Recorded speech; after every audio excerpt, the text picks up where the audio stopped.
तो आज मेरे हस्बैंड जी बना रहे हैं मैगी, जो वो बहुत ही टेस्टी बनाते हैं। और मैगी बनाते बनाते आगे दो स्पेशल गेस्ट जो थे मेरे जी दीदी और जिया जी। और अब मैं जा रही हूँ उनके लिए गेट खोल। चला दी मैंने।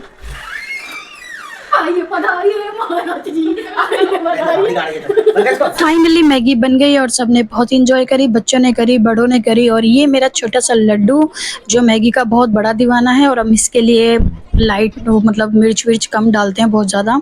और मैंने सुबह से भिगो रखे थे छोले, जो अब मैं उनको बनाने की करूँगी तैयारी। और साथ ही में मैंने इसके लिए मसाला काटा है, प्याज व्याज। और मेरी दीदी जा रही है गाँव, तो उनका डिस्कशन ये चल रहा था कि भाई हम गाँव में जाके जूते वूते कैसे डालेंगे, कैसे पहनूंगी मैं, उनके पैरों में चोट लगी हुई थी इसलिए।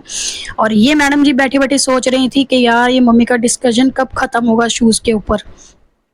तो अब मैं लगी हूँ तड़का लगाने के लिए, और ये मेरी हेल्प करवा रही थी। और ये मेरी हेल्प कम, मेरा नुकसान ज़्यादा करवा रही थी। अभी आप इसको मेरे से ज़्यादा आप इसको देखना कि ये कैसे कैसे कारनामे करेगी किचन में खड़ी होके। चावल मैंने इसको बोला धो दे, भिगो दे, और अब देखना ये भिगोएगी कम, चावलों को क्या क्या खेल बना रही है, आप इसको ही नोट करते रहना। ये देखो। और ये लड़की महान है, मेरी दीदी की बेटी। और तेल इतना ज़्यादा गर्म हो गया था कि मैं क्या बताऊँ, सबकी आंखों में तो मैंने आंसू ला दिए थे। तड़का लगाते ही इतना हॉट हो गया था ऑयल, सबकी आंखों में आंसू आ गए थे, जलन मचने लगी थी। फिर मैंने एडजस्ट चालू करा, खिड़की खोली, ये देखो इसकी आंखें कैसे रो रही है ये।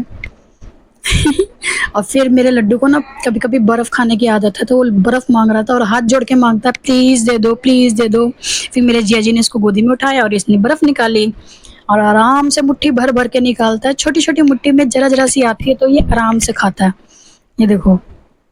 और ये बहुत ज़्यादा दीवाना है, ये सब खाना अपनी मासी से सीखा है। ये इसकी एक फेवरेट मासी है, ये उससे सीखा है।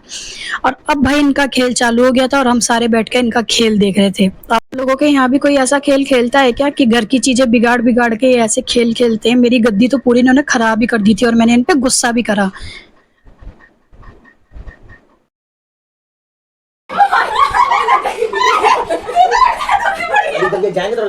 ये मेरी गद्दी पिचका के जाएंगे पूरी। रात के बज चुके थे 10, और मेरा खाना भी रेडी हो चुका था। मैंने खाना सबको सर्व करा, और मेरे बच्चे और ये मेरा बेटू खाता है चीनी चावल। और फिर मैंने अपने हस्बैंड जी से पूछा कि खाना कैसा बना है, तो उन्होंने देखो कितना प्यारा जवाब दिया। फिर उसके बाद अभी ये लगे फाइनली जाने, तो अब ये बाहर बैठ के शूज़ पहन रही थी, और मेरा लड्डू कह रहा था कि मैं भी जाऊंगा भैया के साथ। तो ये नीचे तक इसको ले गई कि पापा इसको झूला झुला लाएंगे। फिर लास्ट में मैंने खाना खाया, और खाना बहुत ही टेस्टी बना था। फिर मैं बैठी थोड़ी देर मीशो चलाने, और इसमें फाइंड करी थी कि मैं कुछ न्यू प्रोडक्ट मुझे मिला। मेरा मिनी व्लॉग आप लोगों को कैसा लगा मुझे कमेंट में ज़रूर बताना। बाय।